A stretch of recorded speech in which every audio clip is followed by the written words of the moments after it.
1 month vape free. Prioritize myself, less self-harm. Naging calm driver ako. Back to school youth na ako. Survive 6 months of no work. Naging registered criminologist. Hello? Hello? Hi, I'm Edward. So, this year, I got my driver's license. Second one, pinagsabay ko ang aking work at ang aking OJT. Wow! Tapos, graduating ako. Graduating. Yeah, tapos, 1 month vape free na ako.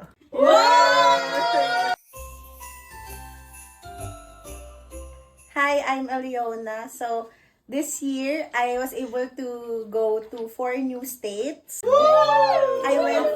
I went back to dancing. Wow! Prioritize myself. Consistent na ako sa gym. And I was able to pay for my family's home. Hi, I'm Lalay. I'm calmer now. I learned to set boundaries na and more confident. Started vlogging na din. Tapos, less sickness, saka less self-harm. Hello guys, Francis here. Mga simple lang naman ito sasabihin ko. So, ito talaga yung mga naging big achievements ko. Nilista ko na lahat eh. Akala ko, hindi na pointers, specs na. So, una, naging calm driver ako. Marami nangyari kaya natutunan ko na siya. Sobra. Tapos, naging consistent din ako sa physical activities. Yes. Tapos, pangatlo, yan, nabawasan yung pagiging delayed gratification person. Pagka may gusto ako, nabibili ko. Pinakalas yung nabawasan yung pagiging perfectionist. Yes. Clean Plexus Umanya, Taguig City. First achievement ko back to school youth na ako. Wow! Tapos, first out of country ko. Tapos, nagka-rest na ako sa mga sidelines ko, tsaka jobs. Nice, man.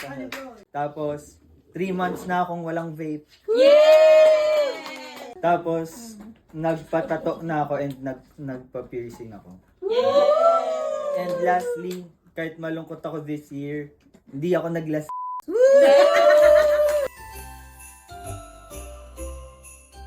Uy, tao.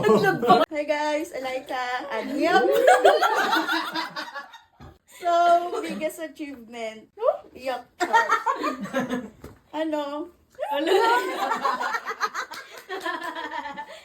Survive 6 months of no work. Wow!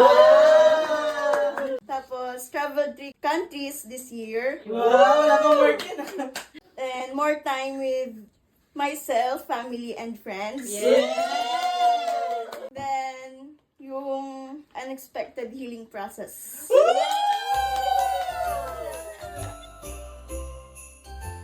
Guys, ako to si Chini. This year, naging registered criminologist ako. Nakapunta ako sa 3 countries. Nag-enroll na ako sa Anytime Fitness. At hindi ako nahuli ng enforcer.